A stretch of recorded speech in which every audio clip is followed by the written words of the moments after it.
That's amore.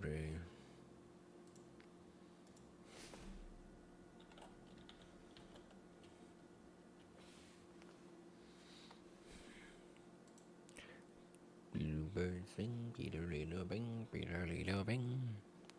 Mi signore. Pa pa pa pa pa pa bum. Da da dum, do do dum.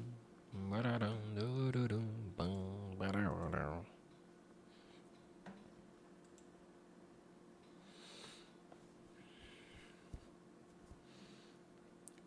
Bing bing bing bing baby doo baby doo bing bing do do do do do do do do do do do do do do ba da dum ba dum bing ba da do do do do do do do do do do bing bing bing bing bing bing mi signore do do do do do do do Inini, inini, inini, bunks amore.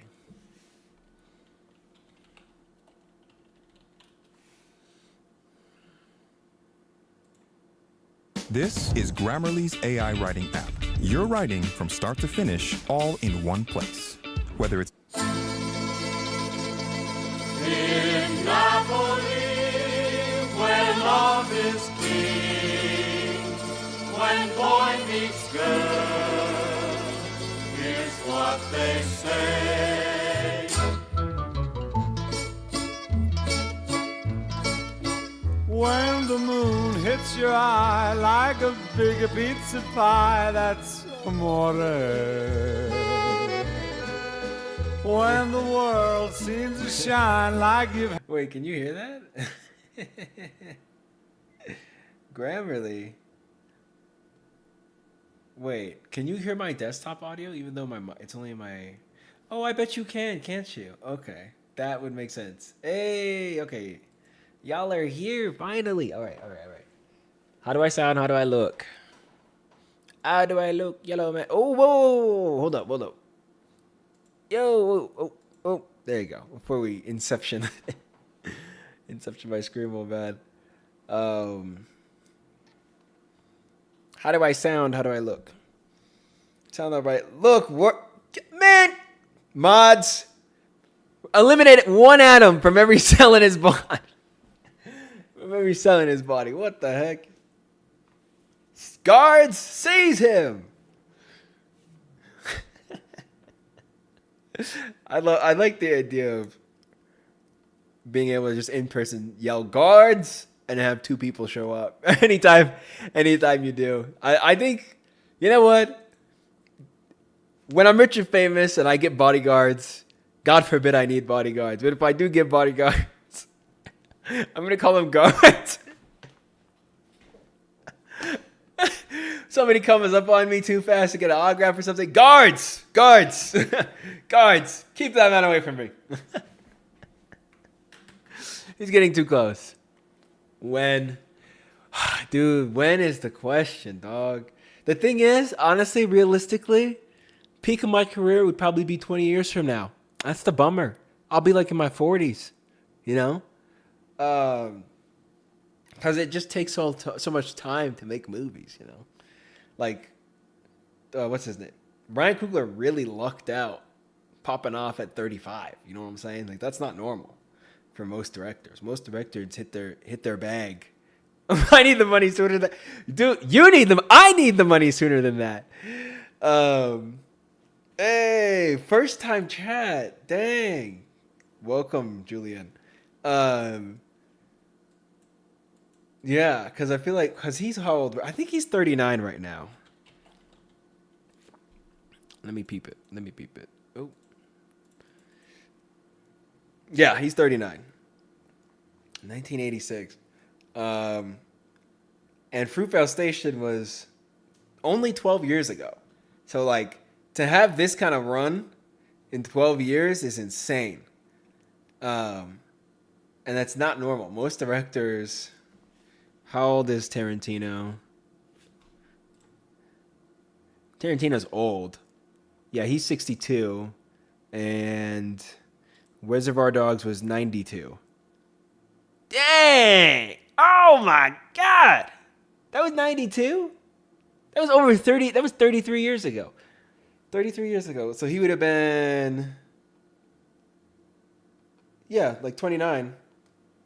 Which is actually really impressive now that I'm thinking about it.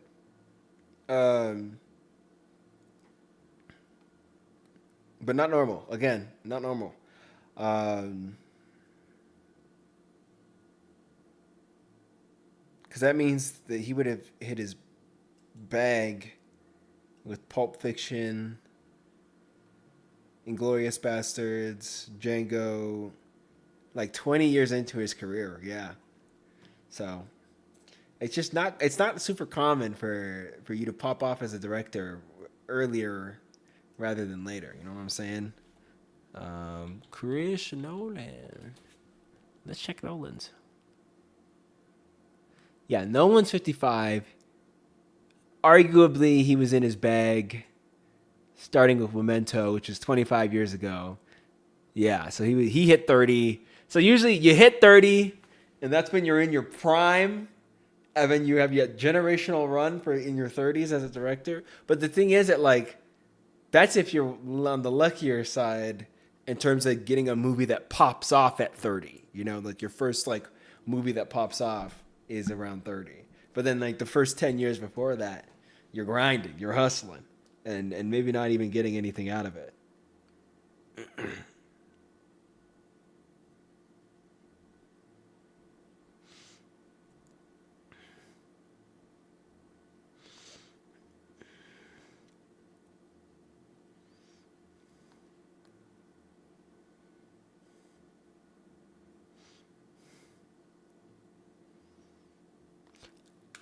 But anyways, recently, I've been on a hot streak when it comes to movies. I watched I think 4 movies in the last 2 days. Because it's what, Tuesday? Yeah. I watched The Hangover. Gotta be honest, I was hoping this was gonna be funnier. Unemployed behavior. Hey, I also worked 2 10-hour shifts on both of those days. So actually, no, it's called being locked in. Today's my first day off. Or today's the one day I had off, other than Saturday this week. So I clock out, and then I go home and I watch one movie if I'm feeling bold, 2 movies. And then I kind of keep grinding. The second one was worse? Dang. Because one of my coworkers said the second one was better than the first one. But yeah, honestly, Hangover, it was all right. It was okay. Like there were a couple things that cracked me up. I have not seen this one at all. But the first one, like it had funny moments in there. But nothing that stood out to me as like absolutely hilarious. I did appreciate finally getting to see the meme scene that everybody uses as that became like a huge like meme image for a while there, or meme thing. Sleep that makes you feel your... To be fair, it's been years since I watched So Foggy Memory. best. That's 8 Sleep, a mattress cover that keeps your temperature just right, cooling you down, warming you up, so your body can truly rest. Fancy. What do we gotta do? We are so fucked. Hey guys. Did you find it? Nope. But check this out.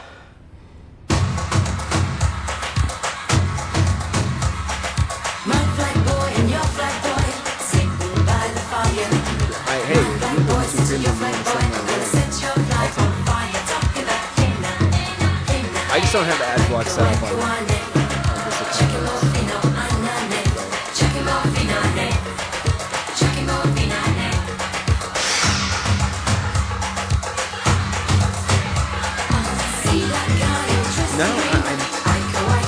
seeing this, yeah, this scene right here. Which none of this match makes any sense for anything happening in the scene, which also cracks me up. Like, I feel like if you take Algebra 2, you realize Change that only, none of that 10,000. makes any sense when you see they just did like on the screen. Hey, these seats taken? Feel free. But no, it was Lights of blackjack. oh, why am I blanking? This scene was parodying the Rain Man casino scene.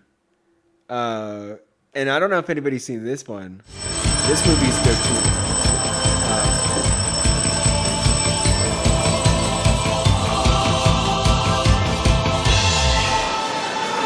Rain Man? Yeah. Let's play some cards. Yeah. Okay, it ends up with a different scene for that. Same back. You want to hit? No, you don't want to hit where you got 18. Want to hit. So you have 18. You don't want to hit. He doesn't want to hit. Hit me. Want to hit. Hitting 18. He doesn't want to hit. Hit me, hit me, Don't, hit me. don't. You took my queen, Ray. I've got a 10. I needed that queen. I can't take your queen. Sir, please don't touch the cards. I need my own queen, Ray. There's lots of them. There's lots of them? Lots and lots of them. Hold on here for a second. For the uninitiated, this double movie's down. a bang. From what I remember, Queen. this movie was pretty Yes, sir. You gotta love this town. don't remember Go on for it, Nick. much about how it ends, but if I'm not mistaken, no,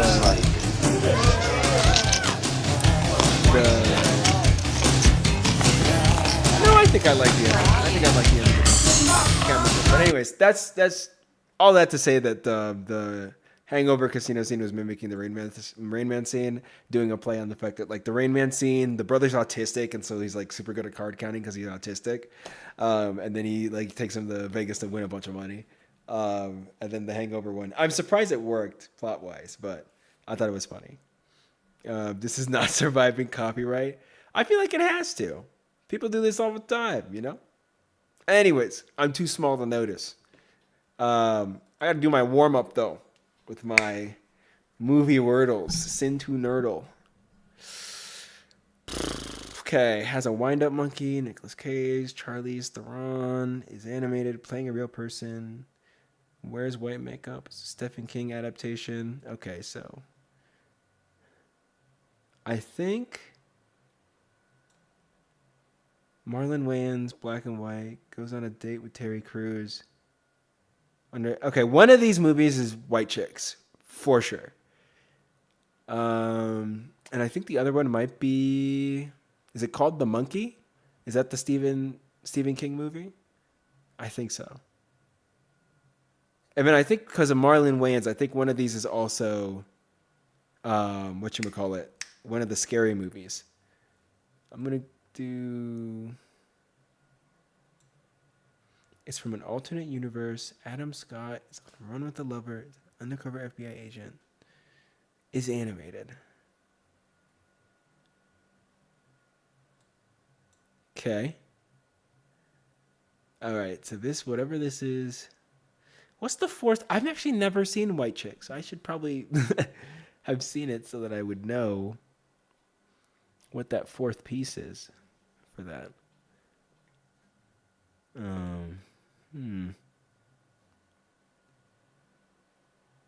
Charlize Theron, Nick Cage,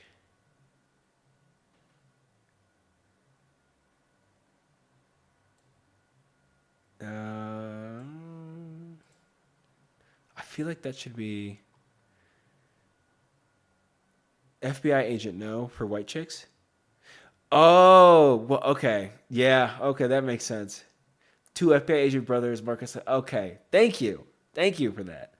Because I haven't seen that movie, so I don't actually totally remember what the whole plot was initially in the first place. Never watched that movie either. Wait, do they have the FBI things in the poster? Hold up, they do, don't they? Now that I'm thinking about it. Yeah, they do have their FBI things in the. Oh my gosh. Okay, let me lock in. Who is Osgood Perkins? I just remember it from the all-white party scene. Oh, okay. Serial killer Adam Scott. Alternate universe.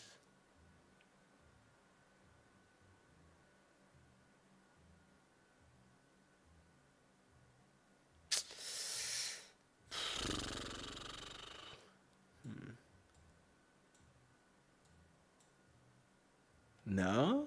Okay.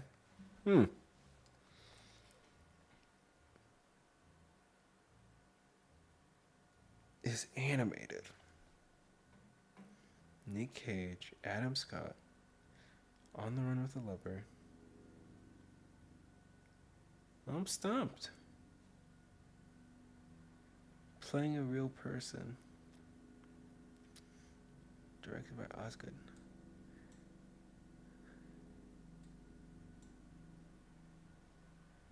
Huh. Okay, got 7 swaps left. And nothing.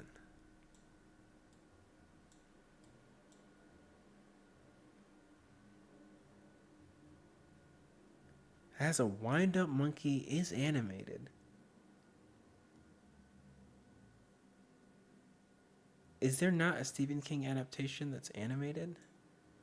Oh, there we go. All right.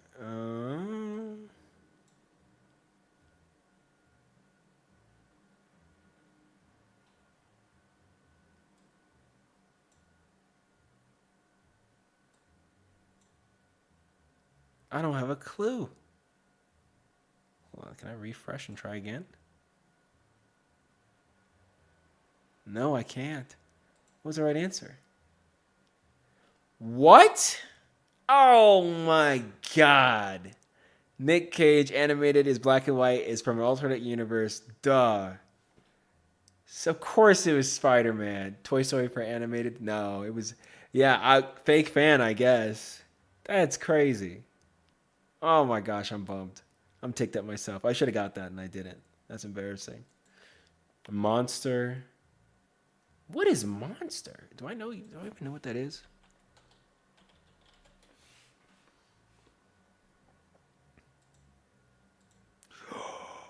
Oh, yeah, I do know what this is. I need to watch that movie still. Did she win the Oscar for this one? I don't think she did. Has Charlize Theron ever won an Oscar? South African American? Excuse me? South African born American act. What? Bro doesn't know his movies on God. When you're free next, I'm going to make you watch Godzilla. LOL. Just like me. That's crazy. Dang. My African sister, Charlize Theron. What the heck? I had no idea she was South African. That's crazy. What was I gonna? Academy.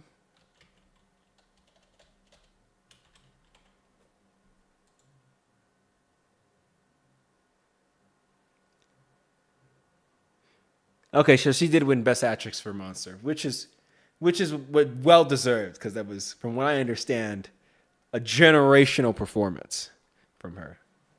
Long Legs. Oh, is a serial killer. Okay, I didn't know it was an Osgood Perkins movie. I don't think I know Osgood Perkins other than he makes trash movies. From the one that I've seen. Oh, this guy. Okay. Wait, he made Monkey too? Did he actually? Holy, he made the Monkey and Long Legs back to back. Why? And The Keeper? How's this guy just printing off horror movies? Is this why they all suck? What the heck? Wait. No, that can't be right. He must have had a different role on these. Okay. So as a director, he's had a recent run, and they're not good.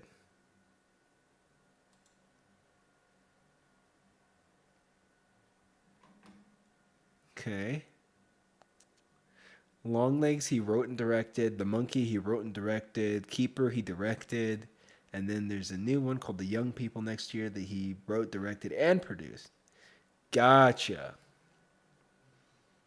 Dang, he's on a roll. Yeah, he also did Longlegs. Yeah. And they all suck, too. Hate to be that guy. Sorry that your father died of AIDS, but make better movies, son. Anyways, I'm going to do a little warm-up. Find a classic game. You love to be that guy. I would love to be that guy. I would like somebody to hand me a check for $5 million to make a horror movie. And I'd make a better one. And I would. All right, time to get into battle mode, though. Downsizing. Ooh, okay. Christoph Waltz was in Downsizing? How did I forget that? Okay, so he's going to use Matt Damon as a warm-up. All right, Matt Damon. I'm going to use Matt Damon to get to Interstellar, so that way I have a bigger cast, hopefully, to work with.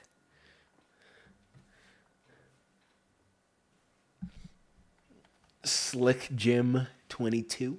Let's see what you got. Oppenheimer. Okay, all right. I'm going to use a Cillian Murphy trap. So we're going to do 28 Days Later. And then I'm going to ka-chow him on... Well, no, hold on. Okay, he's going to do 28 Years Later. He's going to use Danny Boyle. Okay. Let's use Sunshine. If you want to go to Danny Boyle route and Alex Garland. Let's see what you got. Sonny, have you seen this movie? Crap, he has. All right, let me sit up. It's time to lock in. All right, Chris Evans. We're going to do Gifted. I could have saved that for later, but I'm going to try it now. Because I think there's another one. Oh, Scott Pilgrim. Easy. Okay, Juno. With Michael Cera. You have Elliot Page in there too. Where are you going to go? Oh, Jason Bateman's in that too. Oh, and so is, what's her name? Is it Jennifer Aniston? I think so. All right. Well, I'll do Superbad for Michael Cera. But Jonah Hill is in that. And then you got Seth Rogen and all of them. Bill Hader's in that. Click. I didn't know Jonah Hill was in Click. All right, I'm going to do Punch Drunk Love since I just watched that Adam Sandler movie. Classic.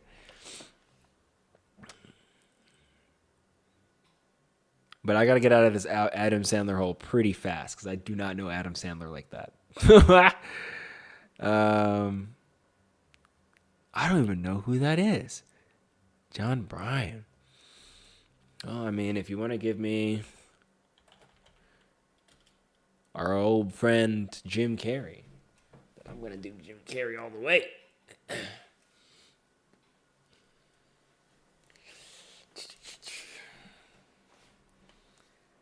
Happy Gilmore. Cast on The Mask? It's Jim Carrey. You don't know any other Jim Carrey movies? Mr. Popper's Penguins. Got you right where I want you. Because I know you don't remember what's his face that plays the director in that movie. I don't think it's Philip Baker Hall. I think it's somebody else. Mean Girls. Star Wars? He's desperate. He's choking. Truman Show. Oh, he skipped it. Oh, wait a minute. I'm in trouble. Do I know what else that guy's in? I might not. No. Hold on. He's in a superhero movie. Oh, Philip Glass is in this? Crap. Ed Harris. What else is Ed Harris in? I know Ed Harris from like a million movies. Why am I choking? No! Wait, that's actually going to bug me a lot. That's actually going to really piss me off. What else do I know Ed Harris from? Coward. Westworld. Oh my God. That's where I know Ed Harris. But that's not even a movie. What movies have I seen with Ed Harris? Oh, A Beautiful Mind. Right, because he plays the CIA guy. Apollo 13. I'm actually very ticked. Did he leave? Oh, he probably left, didn't he? Dang. Because I kind of want a rematch. I sold completely. That's embarrassing. Oh my gosh, I can't believe I did that. All right. We'll run it back. We'll run it back.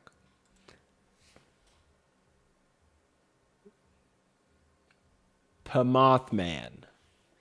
Okay. We're going to do Jason Bourne. The Bourne Identity. I guess I could have used Christoph Waltz. He's a fun one. He's a great actor. Didn't get his flowers until like his 40s and 50s, but phenomenal actor. Bourne Identity. You know what? I don't want to do the Bourne stuff. I don't want to play that game. I haven't seen any of them, so. Get to switch over to Good Will Hunting. Okay. All right.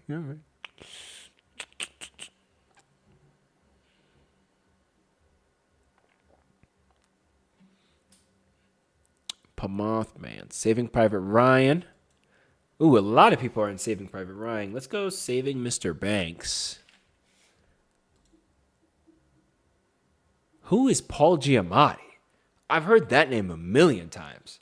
I need to look him up after this. I should have looked him up earlier.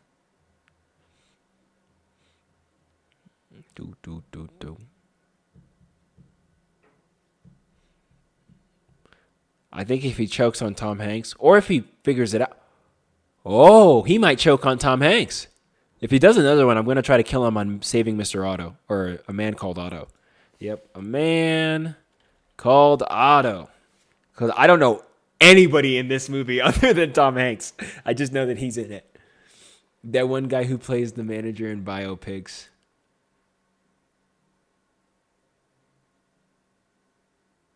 The manager in biopics.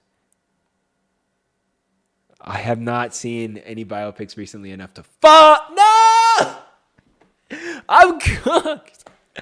Chad, I'm cooked. I'm so cooked. Rachel Keller, John Higgins, Tony.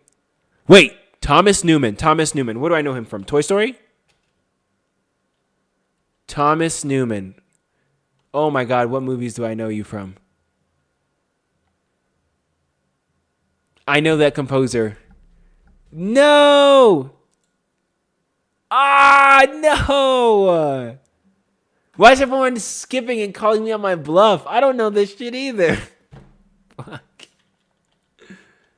Rhino from The Amazing Spider-Man 2.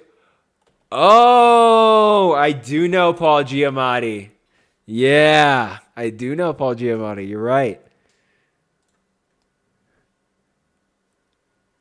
He has a very iconic voice, for me anyways. And face, but mainly I know him from his voice. I feel like when I hear him, I'm like, oh yeah, I know you.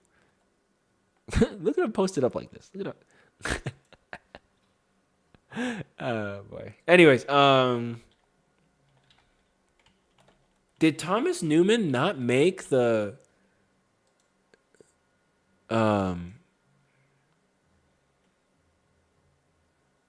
whatchamacallit? The Toy Story soundtrack? Or at least the main Toy Story song? Or am I thinking of Randy Newman?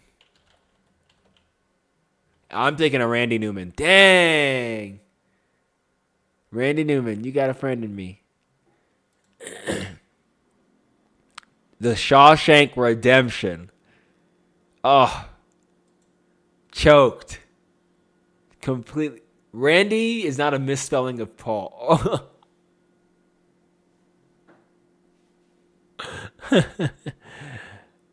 Okay, Wall-E.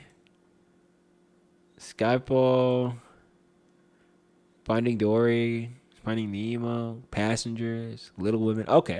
I'm familiar with your game, Mr. Newman. Let's run it back. I'm getting slimed out here, and I can't let that continue. Even cowgirls get the blues. Okay, I'm putting everything on Keanu Reeves and Uma Thurman in a prayer because I don't know anything else from this movie. I don't even know if I've seen it before or heard of it. All right, Kill Bill. We're gonna go. Is it Crouching Tiger? Hidden Dragon? No. Okay, so let's just play it safe and do another Tarantino movie. Django. I know Lucy Liu from something else. A bunch of stuff. She's been in a lot, but what specifically am I thinking of? All right, Reservoir Dogs has Steve Buscemi. Sure does. Shark Boy. Actually, I don't know how that title is specifically spelled. We're gonna go Inglourious Basterds. Play it safe. Pulp Fiction. Did we already do Reservoir Dogs? Okay, we did do Reservoir Dogs. What's a terrible Tarantino movie? Not terrible, but one that I could pull off. Let's just go Hateful Eight for now.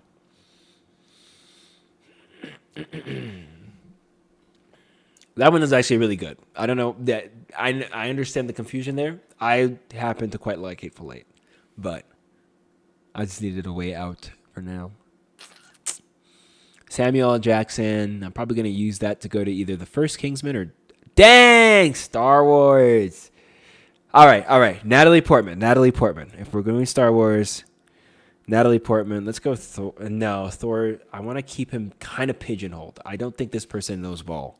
So we're going to go Black Swan. And then I think it's Leon the Professional is the other one she's in. I think that's her, right? Yep. Okay. Yeah. Please, for the love of God, do not skip. Please do not skip. Please, Lord, do not skip. Do not skip this. Please. Whew. Okay. The Da Vinci Code. Well, that sucks because I don't know anything about Da Vinci. Let's go Forrest Gump. Okay, good. Give me another Tom Hanks, and I kill you at A Man Called Otto. Whoa! I don't even know if I know who Robin Wright is. Oh, crap. Okay. Hulk.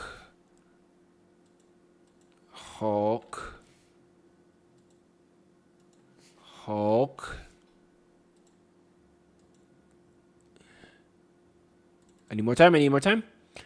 Antigua Montoya. Princess Bride. I don't know. Why don't I know anything? Hold on. Robin Wright, Mandy Patinkin. Fred Savage, Billy Crystal. Choked. Saw. Who's in Saw from that movie?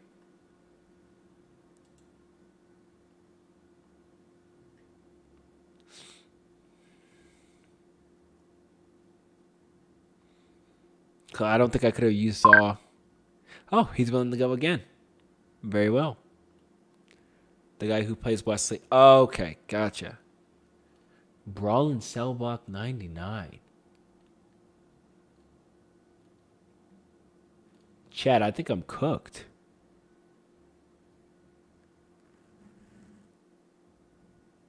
I don't know any of these people. Who's Vince Vaughn? Oh, okay. Gotcha. That guy. Okay.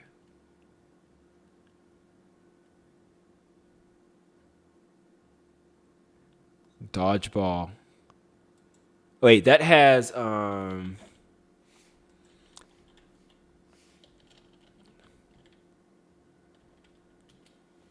Ben Stiller. Okay, good. All right. All right. Cuz I don't know Vince Vaughn movies like that. I don't watch a lot of comedy. as we've addressed in past conversations. I do not watch a lot of comedy. Understandably so, I would argue. But I don't know comedy movies like that as a result. Okay, Ben Stiller's in Happy Gilmore? Huh. Who would have thought? I didn't know that. All right, Adam Sandler, Punch Drunk Love. Let me shake it up. And we kill him. We kill him with Uncut Gems. That's the plan. Yeah, click. All right, and Uncut Gems. So no more Adam Sandler. And now you have to tell me who was in that movie. Skip. See, you don't know the Safdie brothers like I do. And I know that because I'm going to use Smashing Machine because Benny Safdie did that one. So now what? Nerd? It's The Rock. So I'm honestly playing it a little safe there, but they use their cast and their skip.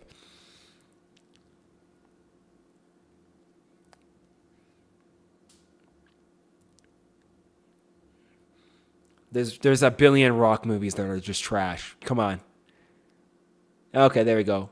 Moana. Oh, who's a sleeper pick in Moana that I could use? I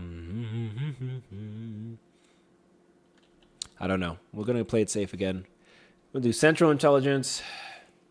Hopefully they pick up another mainstream Rock movie that can get me out. Perfect. Because Jack Black is in this one, isn't he? All right, so I could do the Mario Brothers movie. And then maybe kill him on Nacho Libre, perchance.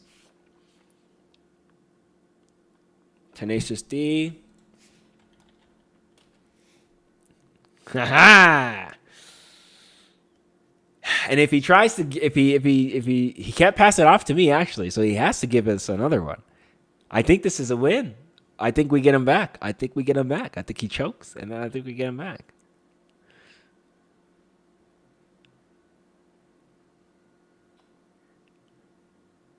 Yeah. Okay. All right. Good game, son. I don't want to rematch him.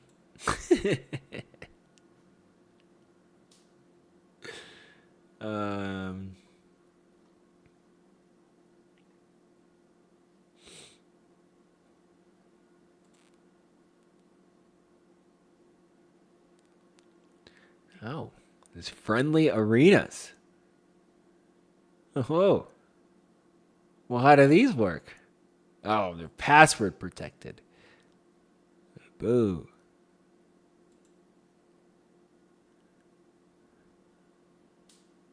A battle is currently in progress.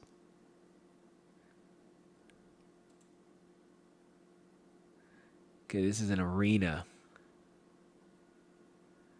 All right, let's see if these guys know ball.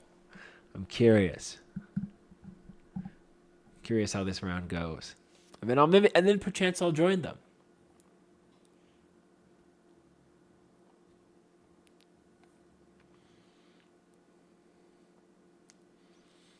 There's no way this guy's about... Okay, good. I was about to say, there's no way this guy's about to choke on Inglourious Bastards. That's crazy. That's a huge flop.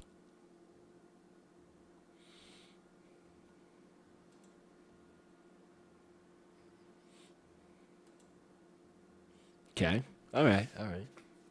Okay. All right. They know their Tarantino. They know a thing or two. Oh, okay. This guy's good. Leo. Okay, he knows his Leo. What is it called? Is it called The Basketball Diaries? No, it's not. It's called something else. It's the one where he plays a drug addict.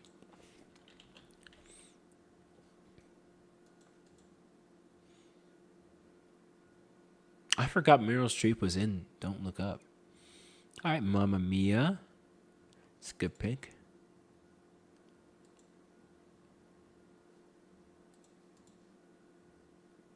Adaptation. I've never even heard of that.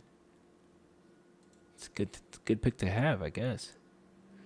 Shutter Island. Where is it? Oh, it is Basketball Diaries. Okay. Yeah, that's another pick. Good pick. It's like a solo Leo movie. Most people don't know anything else that he's in or anyone else in it. Willy's Wonderland. Pig. Nick Cage. Okay.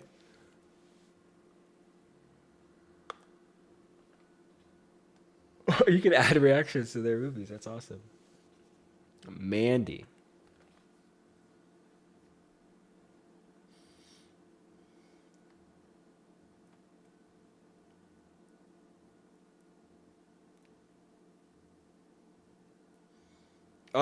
The skip on Mandy. Mama Laria might be in trouble.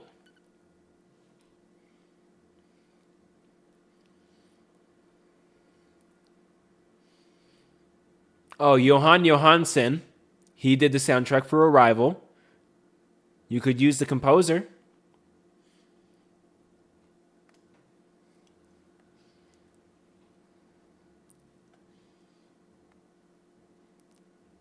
Ah, dang. That's tough.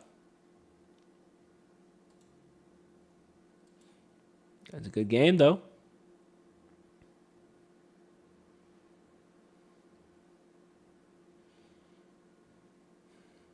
Wait, how does arenas work? Am I just not allowed to join an arena? Oh, what the heck? I was hoping I was.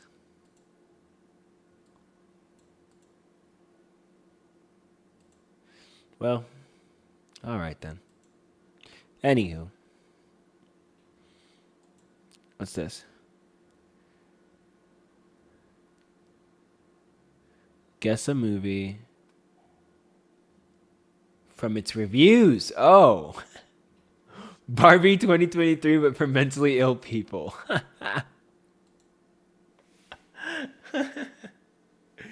Guess a movie from its reviews. Okay, Barbie 2023, but for mentally ill people. What came out?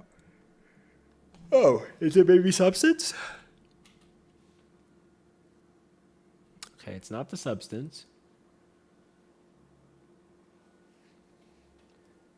Barbie 2023, but for mentally ill people.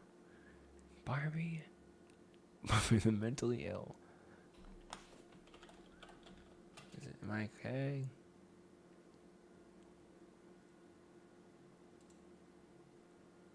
The people who don't like sex in movies are going to have an aneurysm when they see this. What? Is it Poor Things? Oh, it was Poor Things. Look at that. They hate to see a bitch with childlike wonder. That's actually really funny. That's awesome. I love that. What else is there? Let's do a little reversal.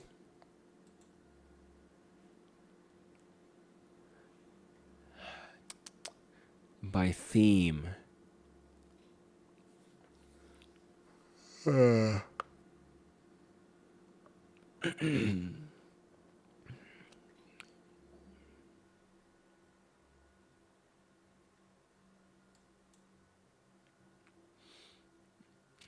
Color Purple, Rat Race, Sister Act.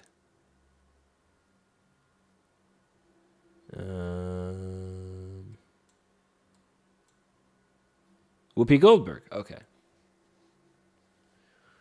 Dune Part 2. The Aviator, Curious Case of Benjamin Monk, The Men Who Stare at Ghosts, The Gift, Elizabeth. I don't know half of these.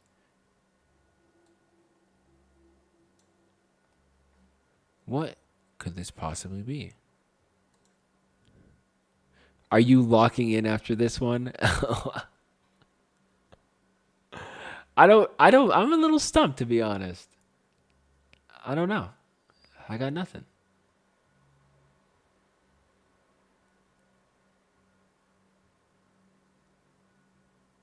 Oh, you mean on the writing? I guess I didn't explain to you that like I might not do much of the writing for this stream, but I might just maybe review my notes and condense stuff. It's a holiday week, you know what I'm saying? Let's have fun. Let's hang around. Let's do a movie quiz and stuff like that. Let's see here. Oh, whoops. That was an accident.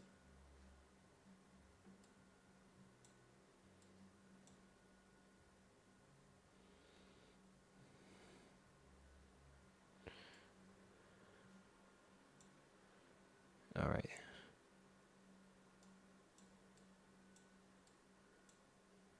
Okay. Kate Blanchett. Okay. George Clooney. Okay. Christopher Walken. Okay. The Gift. The Dead Zone. Ghost. All movies I've never heard of. People playing. Okay, playing people with Psycho Powers. Gotcha. Just making sure I ain't the police. I know. Thank you, though, Drayton. I appreciate everything you do. I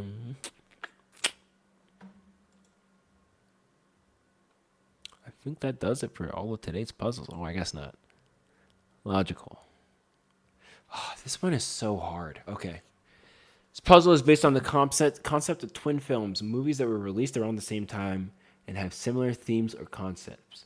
All films are vertically adjacent to their twin. Okay. Column 1 has the 4 oldest films on the grid. DreamWorks Animation's films are in the same row and are in order of release from right to left or from left to right. Films of Morgan Freeman in the White House are in row 4. Okay. White House down. Olympus Has Fallen.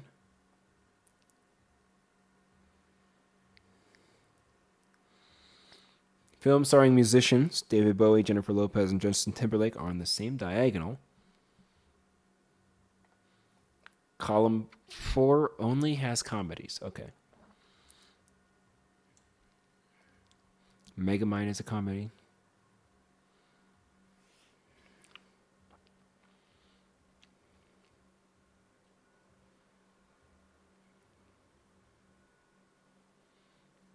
Okay, hold on. DreamWorks Animation films are in the same row and are in order of release from left to right. Madagascar is DreamWorks. Megamind is DreamWorks. Shark Tale is DreamWorks? Right? Shark Tale's DreamWorks, right? Bug's Life is Disney.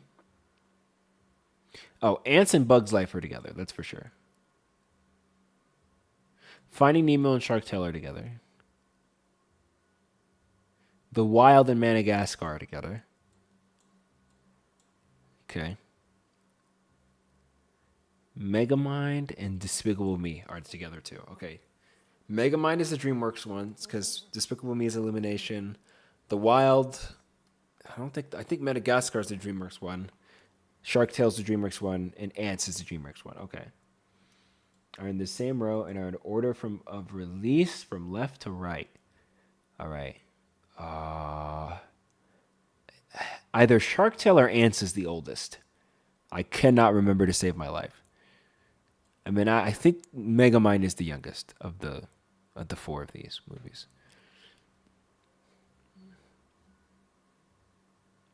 Yeah, right? The first Madagascar was... after Ants and Shark Tale, I think. That feels right. Okay. Okay.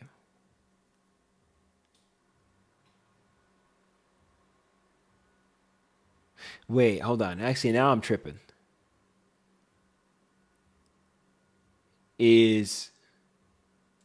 I think Olympus Has Fallen.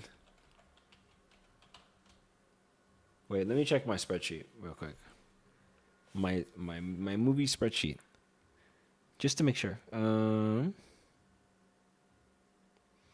if I'm not mistaken, I want to say Olympus Has Fallen, because that's the one with Gerard Butler, right? Is Olympus Has Fallen?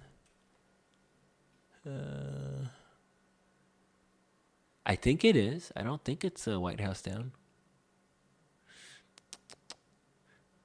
Food Rail Station, 28 years later.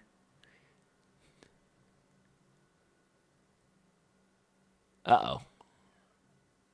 Did I not save that to my playlist?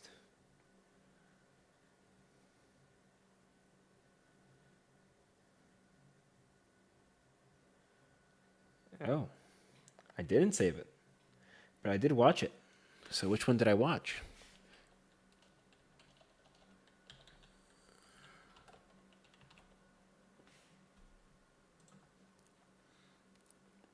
Yep. Okay, it is Olympus Has Fallen.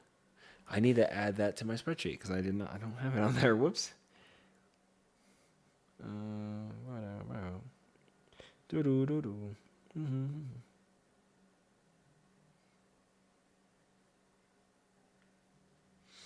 Because I watched that like this year. It's like a 6 out of 10.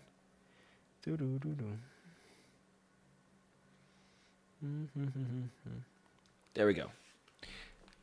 All right. Then I think White House Down was the mirror to Olympus Has Fallen. But now I'm confused what the other Morgan Freeman movie is supposed to be. Okay, The Illusionist and The Prestige. The Prestige is better, by the way. Column 4 only has comedies. Okay, I'm going to assume that Friends with Benefits and No Strings Attached are those. And then Despicable Me and Megamind are comedies. So I'm going to guess it's these four in this column.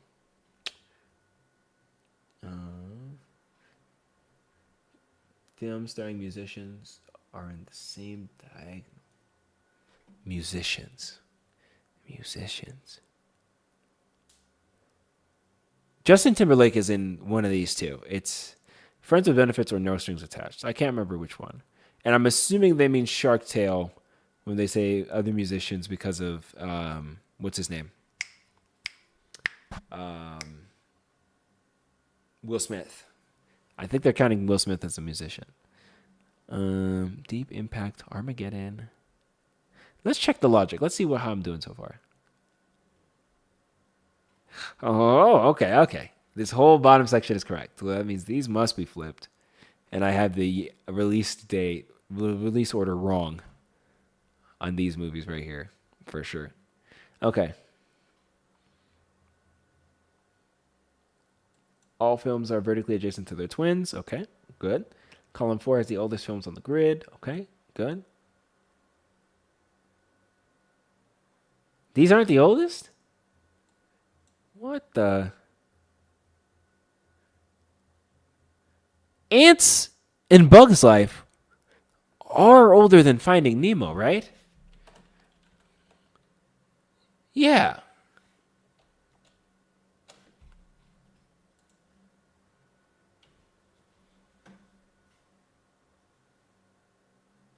'98, yeah.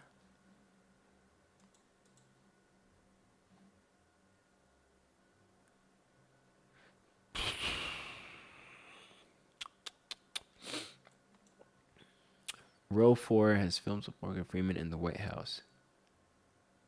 What am I missing? Or in row 4? Oh, okay. I'm assuming Morgan Freeman must have been in Armageddon. Okay, that explains that.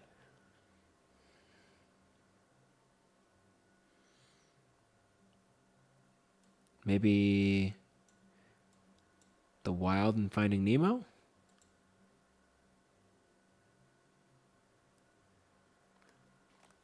What?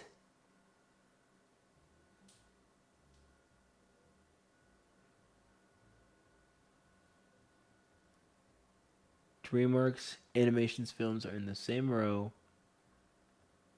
and are in order of release from left to right.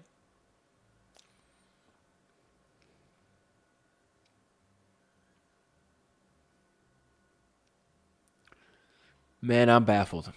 I'm stumped.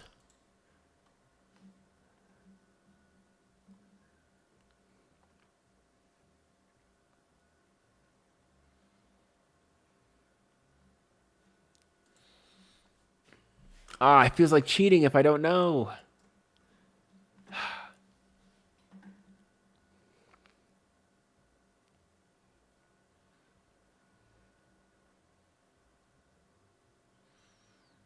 Megamind is the youngest of these, right?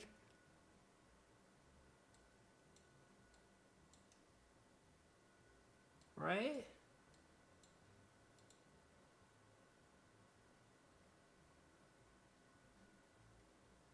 What?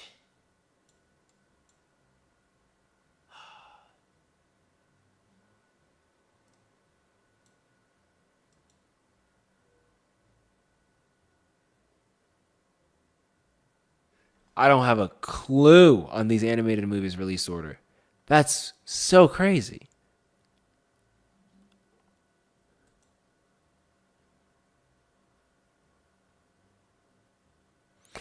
Oh, maybe Despicable Me is the youngest?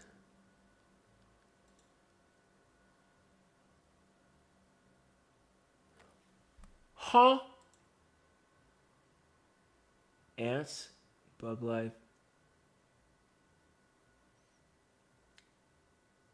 Finding Nemo, The Wild, Despicable. Oh my god. Oh my god, that's so stupid. It was flipped. They were the top row. Oh my gosh, that's so stupid.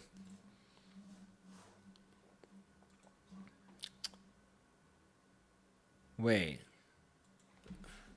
Who's in Finding Nemo?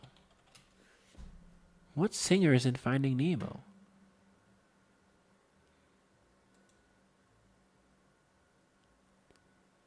Okay, no one I recognize. Is there singers in Ants? Oh my god, Jennifer Lopez was in Ants? I did not know that. Huh. The more you learn.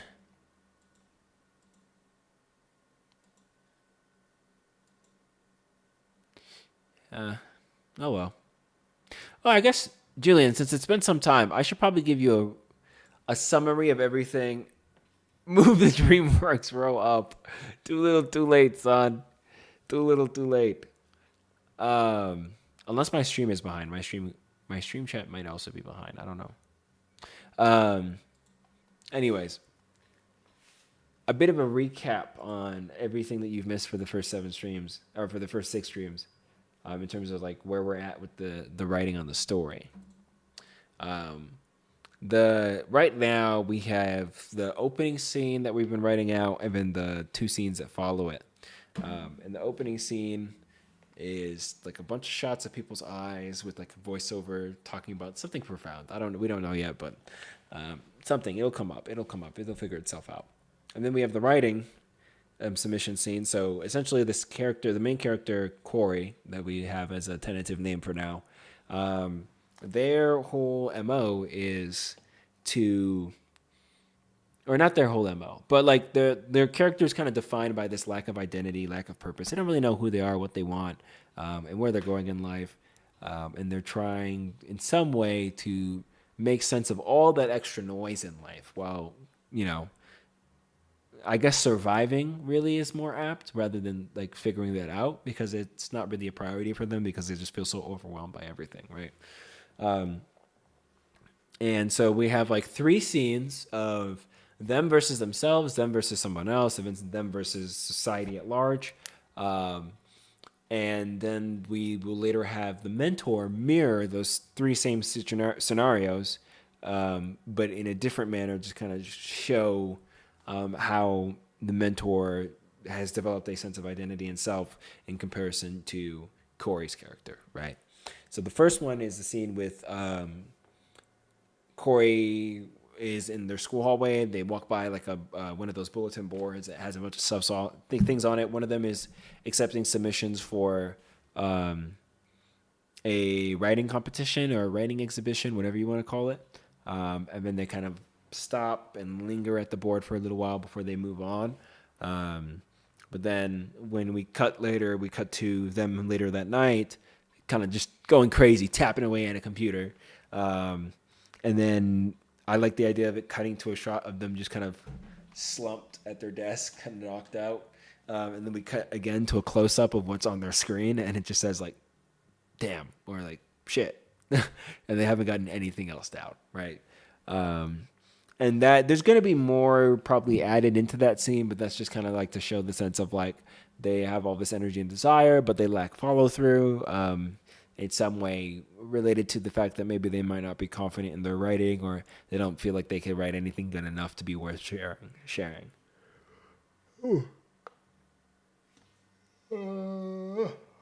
Sorry. Anyways, the second sequence or scene after that, I should say, is the Corey versus others.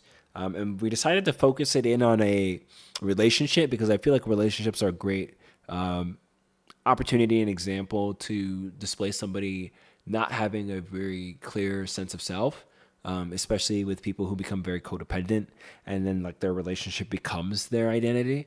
That felt like a great opportunity to kind of like explore that aspect of how Corey hasn't figured out how to be a complete person yet. And so in that scene, I had the idea of them and their partner are sitting on this bench, and it, it's at the beach. There's a beachfront. They're looking out towards the ocean, and then their crush starts to crush. I say crush in this sense.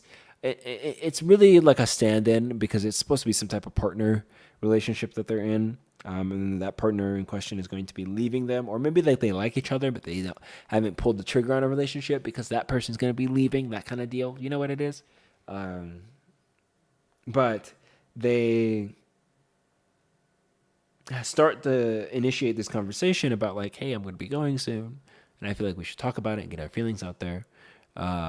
And Corey kind of, has a crash out over a mini crash out of like, oh, okay, so you're just going to leave me because you're so excited to go away and never see me again that you just have to say blah blah blah blah blah blah blah, right? And then they start to be like, hey, no, that's not fair. I'm like, oh, that's not what I'm trying to say. And then the breakdown comes, right? Corey just starts to kind of break down and be like, okay, like, I don't want you to leave me. I don't want to be left alone here. Like, take me with you. And we kind of see how much on an emotional level Corey is dependent on that relationship for a sense of stability, a sense of purpose and security. And so that's kind of what that dialogue and that argument kind of will reflect. And then we follow that up with the counselor scene. And this is where I haven't really clicked in my head of what the counselor needs to say to show that Corey doesn't know. Kind of how they stand in the world. And of course, these would all be played by different people, but like representing the same character in different realities. But I would imagine this Corey is like still on the younger side, and this counselor is really pushing this idea of like, it's you're making the most important decisions of your life right now, and you need to make sure you have what's in most financially stable and reliable, blah blah blah blah blah in mind. And they're kind of pushing this pushing Corey towards the thing of like, to hell with your passions, whatever you. Oh, hi, welcome. Not even here for a few seconds. I'm already invested. I'm glad that this is interesting to you. Please stay. Anyways. They're kind of pushing this idea, which I think is super common and super relatable for anybody who's gone not just college, but just like school in general, or just kind of in life in general, people have this very strong impetus or push towards the idea of like picking what is safe rather than something you're passionate about, like what you. Please stay, my guy. I don't feel like going anywhere. I'm invested. Thank you. Picking what's safe rather than what you care about and what you're passionate about is. I see it all the time, super common. And so this counselor is doing a lot of that heavy lifting of representing like the broader like society, I would say, or societal expectation in pushing that onto Corey in the counselor scene, right? And so there's a lot of pressure towards like, you know, what can you build a career off of, or what does a good financial career look like, and in terms of like your employment history or blah, blah, blah.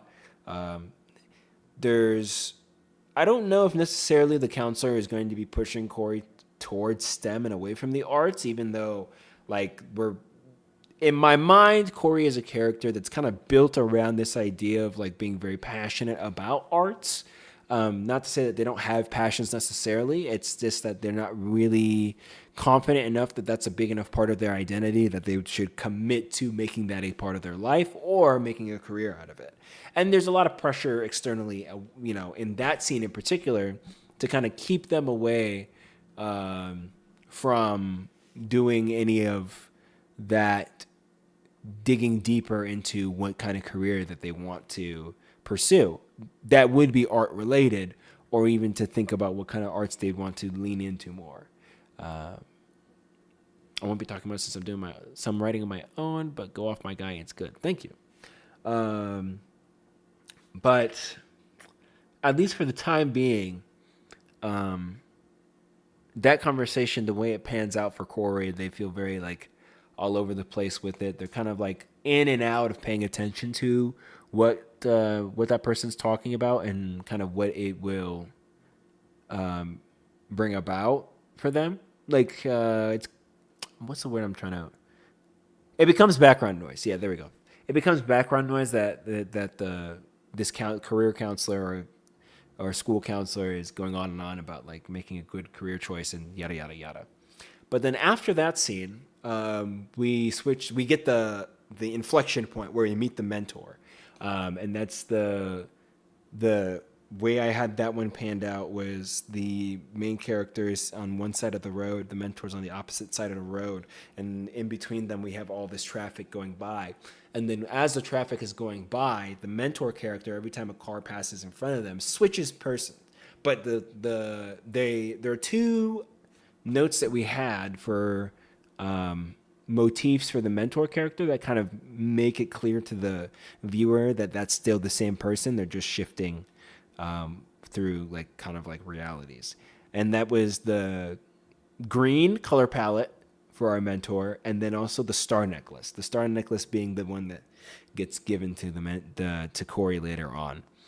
And so we see this, you know, the shot of this character on the other side of the road, and every time certain cars are passing by, the person is changing, but the person is still wearing green, and then they still have a star necklace on them. And then that's kind of like the identifier of, as Corey is also like, you know, flipping through like all of these like channels of like what their life could be, so is this mentor character on the other side of the street, but they stay the same. Like there's a clear sense of identity in that switching, in that changing of who they are. And so then, you know, they introduce themselves finally. And then we get to the 3 scenes with the mentor where Corey starts to take a back wheel and learn from the mentor character, right? And so kind of like what I mentioned before is that we have the first 3 scenes showing Corey versus themselves, Corey versus others, and Corey versus society. Now we have the mentor versus themselves, the mentor versus others, and the mentor versus society. Only this time, the difference is, while on Corey's side, Corey doesn't have a clearly kind of manifested or articulated sense of self. The mentor does, not like a fully like a complete 100% clear picture, but the mentor does have some idea of who they are and what they want to pursue in life, as in what's important to them, right? And so we get to see how that kind of shows itself in 3 different scenarios, and that Corey is there for it. And then Corey gets to be able to kind of like bounce stuff off of that mentor character during these next few sequences, right? So the first scene that we came up with was the mentor and Corey having like a little outdoor painting session. And in this version, it could be that the mentor is like an older sibling, or a relative, like, aunt or uncle or something like that. But whatever the case, the mentor and Corey they're painting outside, and they're having a conversation about what they're making. And the paintings that they're making also reflect kind of where they're at like mentally, right? So the mentor's painting, it's not coherent. It's not like realism in any sense of the word, but it is more fluid and cohesive. Like everything that's in it, even if you can't really say for sure what it is, does feel like it fits together. And then with Corey's painting is like chaotic. It feels harsh and very like scrambled and disorganized, and that also reflects kind of Corey's state as well too. And while they're painting these things, Corey's asking questions about like, what are you making? Like, what does it all mean? And the mentor character is kind of like, well, I mean, I don't know, but I do know that it's something that I like or is important to me. And in some way, they're conveying the idea that like they don't necessarily have like a fully fleshed out plan for themselves in general, but they're talking about the paintings here. But really, the painting is reflecting their life and their goals for their life, so their future. And so while Corey is asking all these questions about like, I remember when you first spoke this idea to me, it's awesome to hear it more and see it more developed. Yes, we've done a lot of work since that first time I was telling you about this idea. And we have all this, the skeleton built out now. So we're filling it in with the meat and bones as we write in the script. But this scene in where the painting reflects like kind of what their futures hold for them and kind of how they see themselves, Corey gets an opportunity to ask questions about the painting, and really Corey's talking about life. And so the mentor's answering those questions, and the feeling that's supposed to be conveyed is that the mentor is not necessarily whimsical in a sense, but laid back in terms of their approach to what they want for themselves and what they want in their life and how they're going to get there, right? There's not this like frantic energy to kind of figure it all out immediately that there is with Corey. And I think that's where it's in that scene, if I'm not mistaken, that I wanted to have the dialogue about why the mentor character wears green. Because I feel like that's another like little like tidbit that kind of makes clear the idea of pick something now, figure it out later, or pick what works for you now. You don't have to have the right answer. Because I've noticed that a lot, especially with artists, but just in general with younger people. I would say if you're under 30, myself included, there's a very strong tendency or pull towards making sure you're doing it right all the time instead of like making sure you're doing something. But I'm going to go for now. If I catch you another time, I'll definitely show up. See you, man. Thanks for coming, Dystopia. Have a good night. But in that dialogue or the conversation between Corey and the mentor character, it's essentially like, like, why do you always wear green? Mentor kid's like, it's just my favorite color. And then how did you know it was your color? And then the mentor is like, well, I tried a few and I like this one the best. And then, Corey obviously wants to know, are there any colors you haven't tried? Mentor, honestly, is like, yeah, plenty. And then Corey, of course, wants to know, like, well, what if those are one of your favorite colors instead? And then mentor is like, well, then I'll find it. But this is a pretty good place to start. It's like, again, that idea of you don't need to have the right answer. You just need to have the best working answer right now. And then go from there, Like, I see it all the time where it's like, especially when you're making an investment into like a resource heavy investment, like with spending a lot of time or a lot of money on something, I understand the fear or the concern that you're wasting your time, but like all roads lead to Rome, like you'll find your way there. You'll find your way to whatever it is you're looking for. But at least start going down some path, you know? At least start going down some path that you're passionate about. That's the main thing. If you put a lot of resource investment and energy, like time and energy into something that you're not passionate about at all, like, of course you're wasting your time. You're going in the wrong direction. You're not even coming close to what you care about or what will make you happy in life, you know? And so, like, it makes more sense to pick what makes you the most happy now. What makes the most sense for you now, what you're most passionate about right now, pick that, go in that direction. And if it ends up being something a little off balance from that or a little off out the way from that, that's fine. But at least we're heading towards what you care about, you know? Like it's not all wasted effort. It's not like you have to stop, backtrack and completely go the opposite way, 100 miles one way and then completely 100 miles back. Like that's not necessarily the case. At least I just don't think that's how like most like passions work, you know? Like just pick one thing, commit to it for now, and just keep going on that. And then if there's something that compels you more to take you off of that path, to put you on a different path, then it'll come to you. But until then, that's not an excuse. Waiting for that potentiality is not an excuse to do nothing now. That's kind of how I feel about certain mindsets represented in Corey and what I want them to learn from the story. But that's the painting scene. And then after the painting scene, we get a therapy session / baking with grandma, because I kind of had to split this up into two ways to show the same idea. But I don't know if I'm going to use both ways as how to show the idea, or if I'm going to expand on one and drop the other, you know? I'm kind of bouncing them back and forth on that. But that one, it's Corey's in a therapy session with a partner.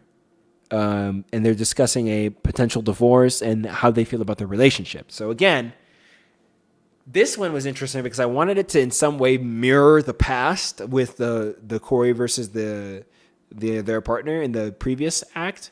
In the sense of like, this was when, like how I imagine the future might have played out had Corey just fully committed to going with their partner and abandoning anything that they might care about in the future. So this is like a potential future of not having your identity figured out and just picking up whatever your partner's identity and passions are and co-opting it as your own, right? And so they're in therapy with that, like with a partner, not necessarily that partner, and they're discussing a potential divorce and talking about their feelings and the relationship. And then the mentor in that scene is going to be the therapist, right? So the couples counselor is asking them to, who asked them to share like kind of how they feel about it. When they do get that opportunity, they bring up the fact that like they feel like they've given up everything for the sake of their relationship without really knowing who they are without it. And so now that the relationship is starting to fall apart, it feels like their own identity is also falling apart. Like, it's not just a relationship that's dying. It's also their sense of self-worth, their sense of identity, everything about that holds them together was put into that relationship. And now that the relationship's crumbling, so are they, right? What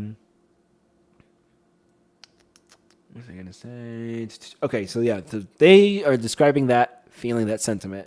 And then the mentor starting to, as the therapist, is empathizing with them and then sharing their own experience about their past relationship prior to becoming a therapist and what they learned from that because they found themselves in a similar spot, right?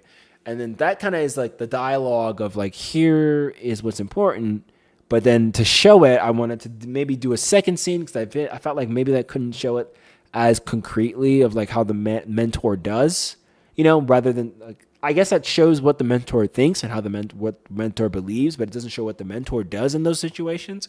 And I wanted to kind of maybe throw in another scene, like in a different universe or a different like tweaked reality to show that. And so then that's when we had the one with the baking with grandma scene. So the idea that the grandma and their grandkid, in this case, grandkid being Corey, and then grandma being mentor, is they're baking like this famous star pie that grandma makes, right? And they're talking about Pop, who's been dead for like a couple of years now or whatever. And then Corey, as the mentor's grandkid, is venting about their partner not wanting to move in after being together for a very brief amount of time. And then the mentor ask them about why they want to move in so badly and what that looks like, right? And Corey, in this case, doesn't really have any solid answers to those questions because Corey doesn't understand that they're doing it to assuage. Is that the word I'm looking for?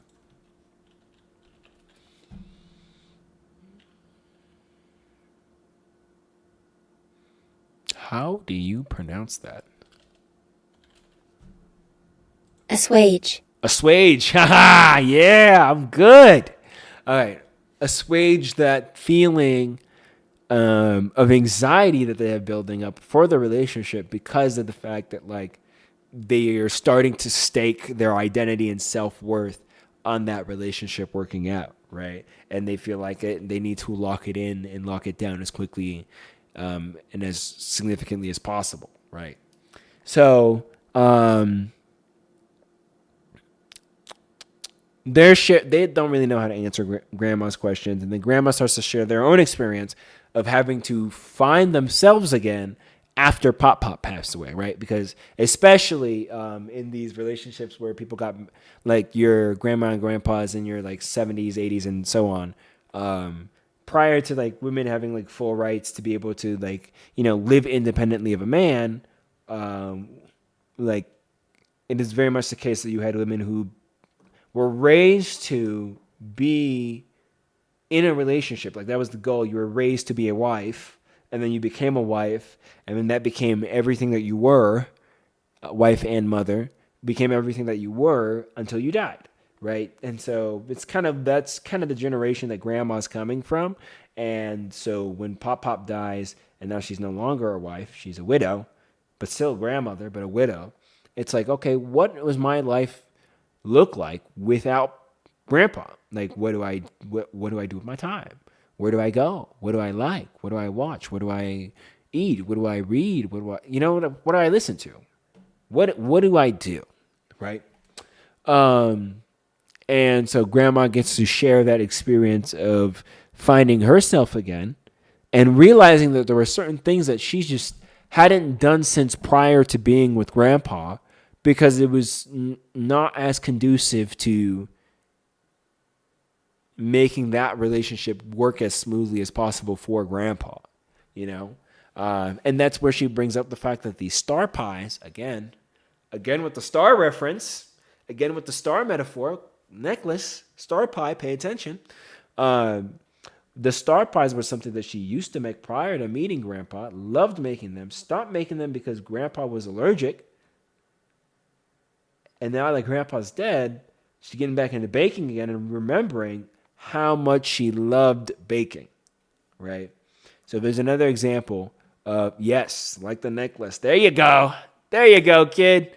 And then because the stars in this story is a physical representation of having your identity or having found your identity. I like the idea of the grandma teaching Corey in this case, literally teaching Corey in this scene how to make a star pie in terms of how to put yourself back together, how to figure out who you are.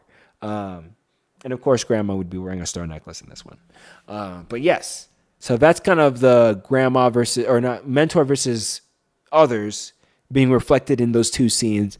And again, I don't know if I'm going to commit to doing both scenes or flesh out one and opt to do that one instead. We'll see. But the Corey being the grandkid there, and then the patient, or not the patient, but the client during the therapy session gives us the opportunity to kind of explore that from the side of the mentor. And then we have the mentor versus society. And so that scene is going to be the mentor having a conversation with their boss about leaving the company, and then the boss offers them a more like lucrative position within the company if they stay, and then the mentor declines anyways. And when Corey, being like somebody who works under the mentor in this particular job, so let's say it's the boss, mentor is like a supervisor or a lead, and then Corey's character in this case works underneath the boss as underling. Underling seems condescending, but you get the idea. Then that conversation happens. Corey is there for that conversation. And then Corey gets the opportunity to kind of expand on it afterwards, asking the mentor about, like, hey, why didn't you want to stay with the company? That bonus that the boss was offering was kind of insane. Like, isn't that like something you want? Or, like, is that not important to you? Like, what is important to you? And how do you know that those things are important to you? Important enough to like act on it as well too. And then that gives the mentor the opportunity to kind of have another conversation in this setting with Corey about how, like, they are grateful for everything that this job offers them, and financial stability and whatnot. But it's not the thing that they're most passionate about in life, and they've been preparing for some time now and gotten to a point where they're ready and willing to go forth towards that thing, right? So in this case, it could be something like carpentry. It could be cooking. Whatever the case, the mentor character in this setting, and in this case, is going to be pursuing something that is a financial gamble, but extremely personally rewarding, and kind of explaining why that's a decision they're comfortable making to Corey, as in this case, Corey's like supervisor or lead someone in a leadership position over Corey's character in this version of reality. And then also I made a little note here, but like in that conversation between the mentor and the boss, where the boss is applying pressure to get them to stay, the mentor is very comfortable and confident about, no, I'd rather do this with my, I appreciate that, but this is what I'm prioritizing in life, despite the boss's complaints of like, I don't know, in this economy, are you sure you want to do that? Is that really the best decision? And I'm offering you another $30,000 a year to stay, like, whatever the case might be. Anywho, all of those are the learning opportunity for Corey's character. And then after that, we go back, we revisit some of those scenes and maybe other versions of those same scenes with Corey again. And this time with the new sense of self that Corey's gained, right? So as Corey is kind of picking up on this understanding of like, okay, if this is what it means to find yourself or have some idea of what you are and what matters to you, going back to these scenarios, this is how I'm going to act instead, right? So when in the writing scene, they do submit that they're writing, and they see what happens of it. Maybe we don't even show maybe what happens of it, right? And then we go back to that relationship scene, and they understand, and they have that conversation, or maybe we just pick up where we left off because we kind of cut it off early, I think, in my head. Maybe they just really take the moment to just enjoy and absorb the time that they are spending with that person. And then they acknowledge that they need to figure themselves out. Maybe that's what happens instead in that scene. And then, for the counselor scene, maybe it's, this is what I want. This is what matters to me. How can you help me get there? And then that's the newfound confidence that they revisit that moment with, and in all of those moments and all of those scenes, we could either have the mentor there or have the mentor be hearing about them after the fact. Either way, at the end of that newfound understanding being gained, the mentor passes the torch, so to speak, by giving the necklace to Corey, because it's the physical representation of you understand yourself now and what matters to you and what you want in life. Congratulations. We're so proud of you. And it's not even necessarily that you have all the answers figured out, but you're going somewhere now. You have a direction you're moving towards. And that's really the most important part. So, we get that goodbye scene where Corey receives the necklace. And then we have the inverse of the traffic scene. I know the mentor changes frequently, but essentially is the same character. But does Corey ever change? Yes, Corey is also changing the same way that the mentor is changing. Corey's identifying characteristics. We made notes on this. Corey's identifying characteristics in every version of themselves that they are is that they have like a very either tired or anxious or depressed or overwhelmed disposition.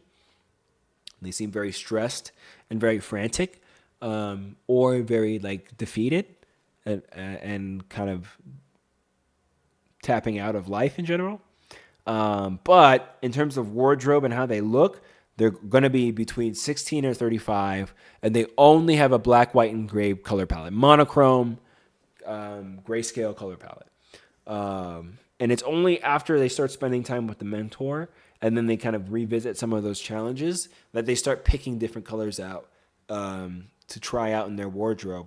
And at some point in there, they kind of settle on a color that they enjoy. I mean, that becomes their color. And then when we get to the final scene, or maybe not. No, I think it is the final scene. Where we have the inverted version of the traffic scene. So now it's from the perspective of Corey looking across the street at somebody else in a black, white, and gray outfit. Only this time, Corey is the one wearing the necklace and Corey is the one that's in color, right?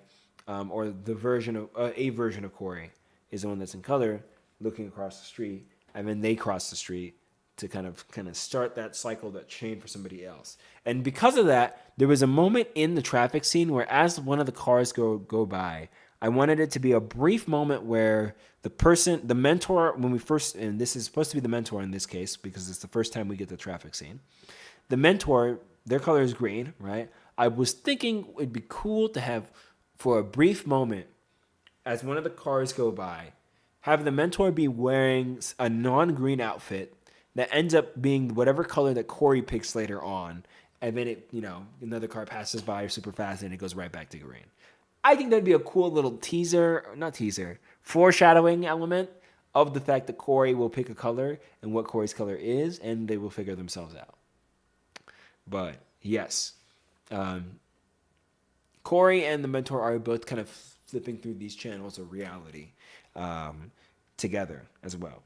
And it's not until Corey meets the mentor that Corey realizes that they're not alone in feeling that the way they feel. They're not alone in feeling overwhelmed and being overwhelmed, but then also not alone in having all of these different options that they feel like they have to pick from. But yeah, that is a light summary of everything that we've expanded on since the last time for the story. Holy shit, is that Max? What up, nerd? Nerd alert. Got a nerd in the chat. Movie nerd. But yeah. We've been, for the last, I want to say 2 weeks. Right, Drayden? I think it's been the last 2 weeks. I think it was week 5 and 6. No, you shut up. Week 5 and 6 was us writing the beginning few scenes. And then last week, week 6 being last week, I got completely brain stalled on the counselor scene. So we ended up not writing that one. I might write that on my own time in between now and next stream. That way we can just hit the ground running with the rest of it in the next week. But yeah. Boom, boom, boom, boom, boom. Boom, boom, boom, boom, boom. Boom, boom, boom, boom, boom. Boom, boom, boom, boom, boom, boom, boom. Boom, boom, boom, boom. Max, I watched Ocean's 8 today. And I think I need to rewatch maybe the Ocean's 11 movies. Because how many of these are there? There's a bunch of these, right? There's Ocean's 12.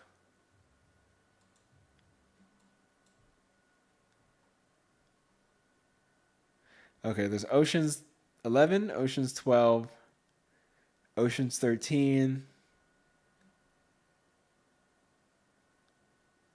which is a 2007 one.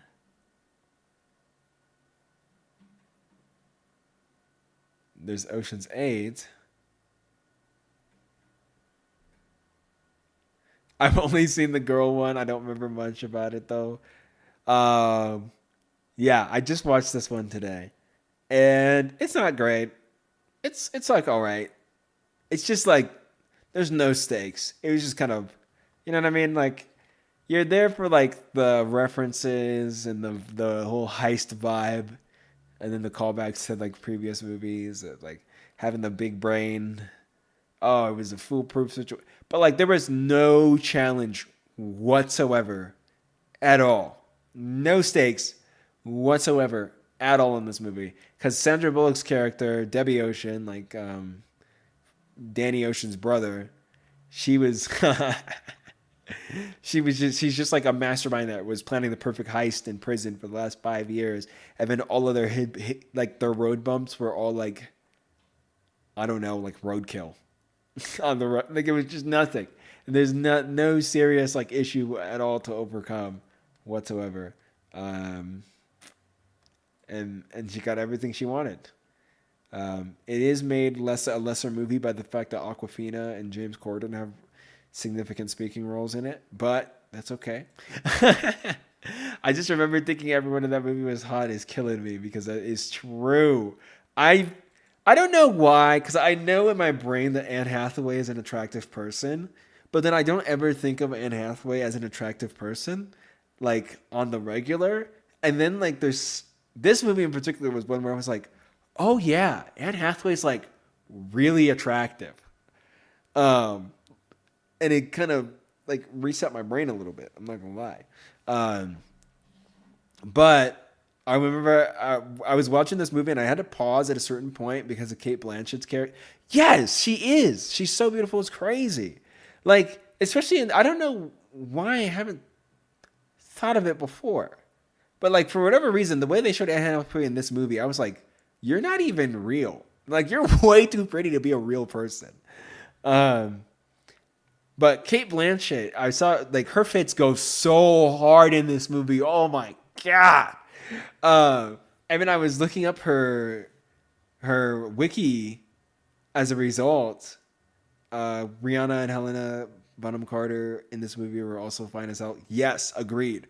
Helena threw me off too because she had such a good Irish accent in this movie. I thought she was Irish. I had to go look at her wiki page, and I guess she was English born. But dang, I was like, holy cow, how'd you pull out an Irish accent like that? That's crazy. But I was looking at Cate Blanchett's wiki as well too, because I was like, dang, Cate Blanchett, the woman you are. And I almost threw up because I saw that she's been married to a man since like 2009. What? What do you mean? What do you mean she's not? What? Actors having dialect coaches. Dude, okay, hold on. There's a difference between like being a decent actor and nailing an accent. I'm sorry, but it is not that common for me to hear a perfect accent from an actor. Sorry. Just not that common. Most of them are not that good at accents. And so they slip and they're not convincing. So that's why it always gets me when an actor is so good at an accent that they sound like they're from there originally. All right? That's all I'm saying. It's like finding out House is, the guy who plays House from, House MD is British. That's how I feel when I watch Carol. Cate Blanchett is so fine in that movie, yet she's married to a man. It's messed up, Max. It's so messed up. Like, because she plays queer characters so well, and it feels so natural. And obviously, because she's a talented actress. But also, outside of that, in my head canon, it just makes sense that she would be, I don't know, married to a woman. Yeah, and then since 97, my bad, not 2009. She's been, for the last 30 years, actually, she's been married to a man. And, you know, love is love. I will never hate. I will hate, but privately. And I will never outwardly hate because it's Cate Blanchett. But what? What? What? Explain this. Please. How does this work? This guy looks like he was in Lord of the Rings. I'm sorry. I'm sorry. That's hard for me. Natasha Lyonne also plays lesbians a lot, but is straight apparently. Wait, Natasha Lyonne is not gay?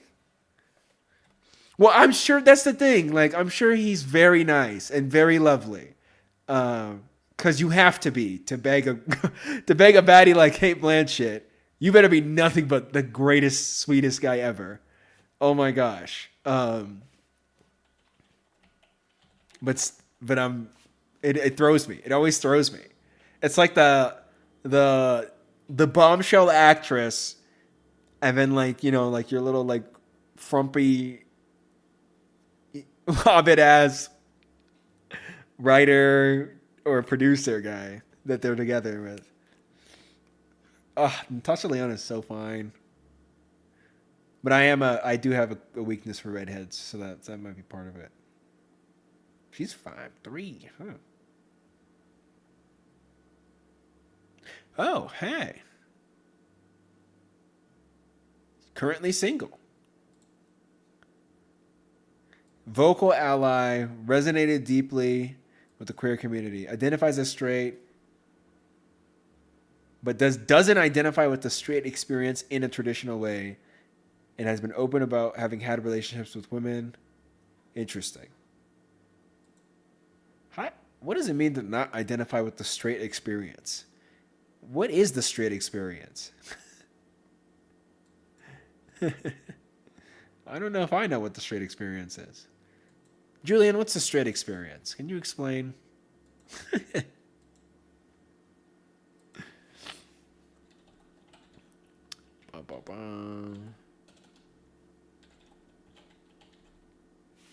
NASCAR.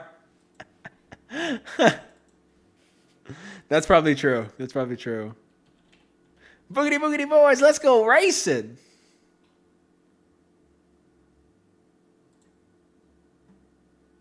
As a concept, the experience of being heterosexual.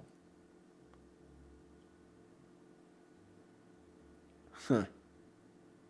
Can you be gay but have a straight experience? All questions that AI could never answer. For shame. They're worth answering.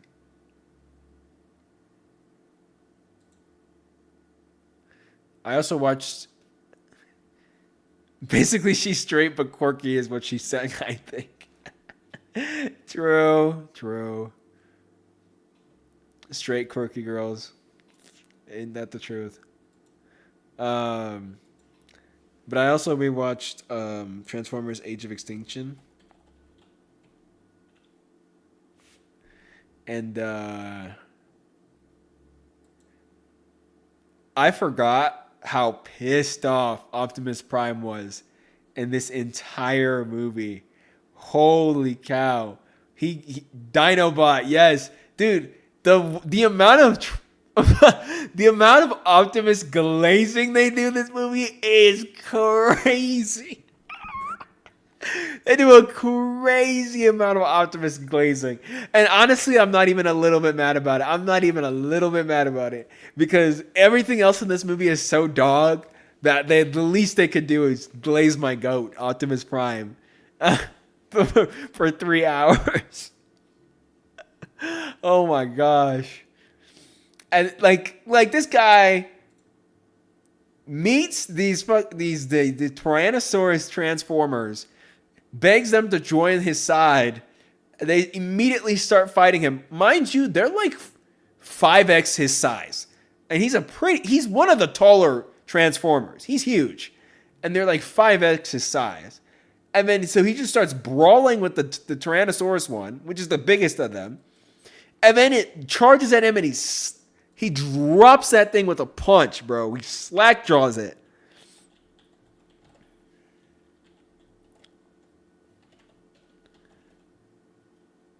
Versus... Is it...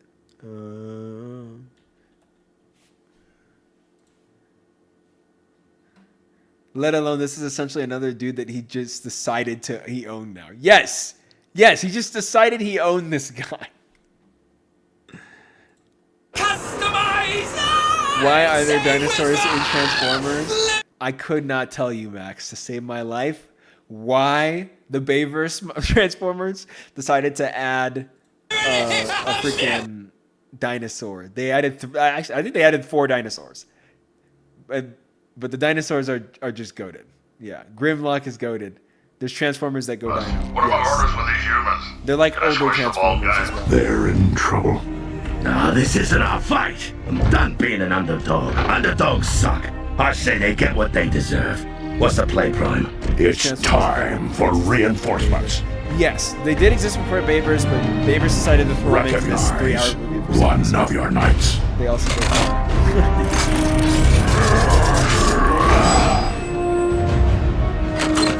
They also lean into the whole night thing. Forever be their slaves. Yeah, so then today, he has this to be kidding me. goated speech because legendary warriors, Optimus the always powers has that created us, now want us all extinguished. We must join forces. Look at that. Or else forever be their slaves. He comes up to their knee. So today you stand with us. Or you stand against me. And he's like, I'll take you all on. My goat. Dude, this guy right here. Well, Optimus. This This is why he deserves to be glazed. There's no friggin' way I'm staying down here with them. No wish I way. was. No way. Literally. That thing is massive. Only together can we survive. Mind you, he's holding back. He's not trying to kill the guy. You. So Optimus has a handicap.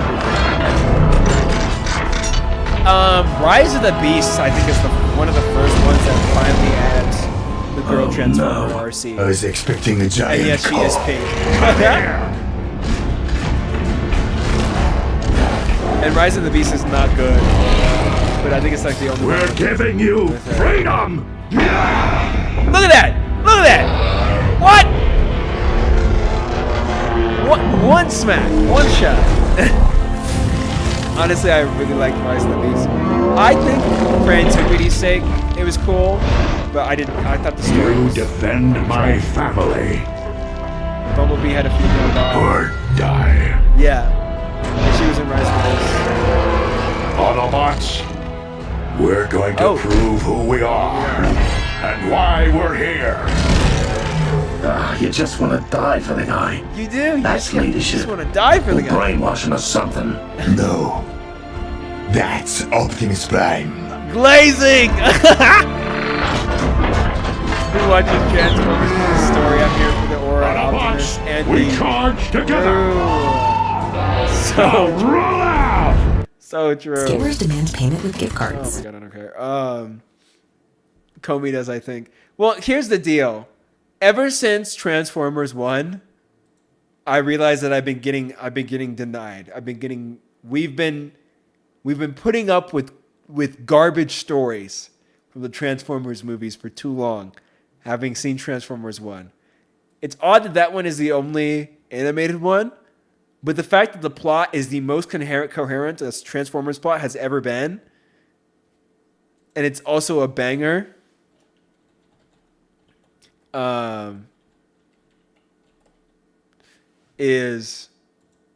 it says a lot. Like, my fucking Beast entrance in Rise of the Beast, insane. Yes, because B also is an Aura farmer of legendary status for the Transformers universe. It goes Prime and then Bumblebee are the two biggest Aura farmers. Don't call it a comeback. in these movies. And then when B puts the shiesty down, you know he means business. When B got the shiesty down, Bodies are dropping every time.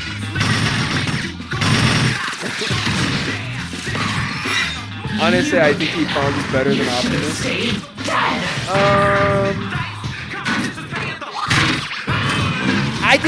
I don't know. He's very Gen Z the way he does stuff. Sometimes he's a little clumsy and quirky. Her, who's the baddie?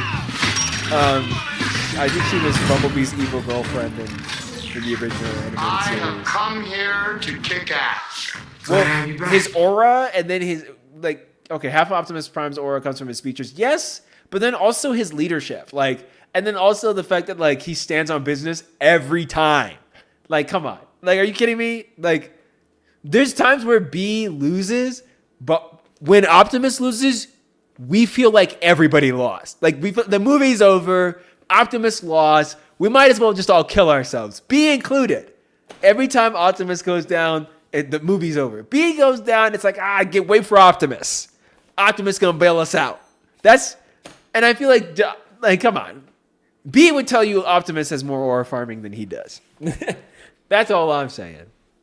Anyway, I gotta get to a movie in like 20-ish minutes, so I'm probably gonna wrap up the stream here. But I see y'all in a bit. Yes! I love how passionate you are about these. Transformers. One last clip. Okay, which one? Okay. Transformers for me is like it's the mainstream slop that I will defend until I die. Because I love Transformers. Oh my god. It's cars and robots and aliens all put together, and it's goated.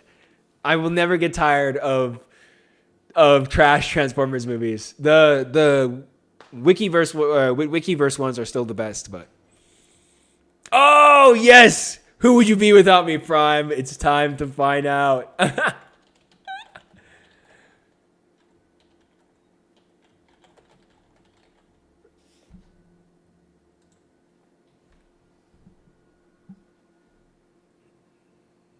This right here. This holiday season, there's no escaping family. Ella, your father's here. Why? When we haven't seen each other. Optimus was on straight demon time. For the last part of this movie, oh my god. Straight demon time. Let's see here. Oh, only 480? Dang. Alright, well. We need a truce. All I want is to be back in charge. Besides, who would you be without me, Prime? Time to find out. Mind you, he's been shot to hell and only has one arm. Megatron has been full health the whole time. He puts an axe in his head with one hand and pulls his head out of his... Bruh! 3-second fight! Optimus, all I ever wanted was the survival of our race. 3-second fight! You must see why I had to betray you. You didn't betray me. You betrayed yourself. This guy, OG right here, is on the same level as Optimus, supposedly. He's supposed to be like the same level. Optimus takes them both on, smokes them. The best rock, paper, scissors. The fact that this is the best rock, paper, scissors. Yes. Optimus was getting pummeled by Sentinel. He was getting rocked by Sentinel because they were two-teaming him. And that's why he lost his arm before that exact scene. And then Optimus gets up and he's like, actually, wait a minute. I'm him. Takes them both out immediately. Come on, man. Come on. Optimus is the GOAT. Optimus is the GOAT. And I will never stop saying Optimus is the GOAT. Absolutely ran through the guy in three seconds. That was not even a minute-long clip. And the first half of it, Megatron is down. Come on. Like, what? My GOAT. He's the aura farmer. Here's what I will say. I think if B's voice box worked, he'd be a lot closer to Prime. He'd be a lot closer to Prime when it comes to aura farming. They're still very close, but I think he'd be even closer. Anyways, Anyways, I'm going to wrap the stream up there. Done glazing Optimus Prime and Transformers. Absolute cinema. But yeah, y'all have a good night. And then I'll see some of you in the movie theater in a little bit.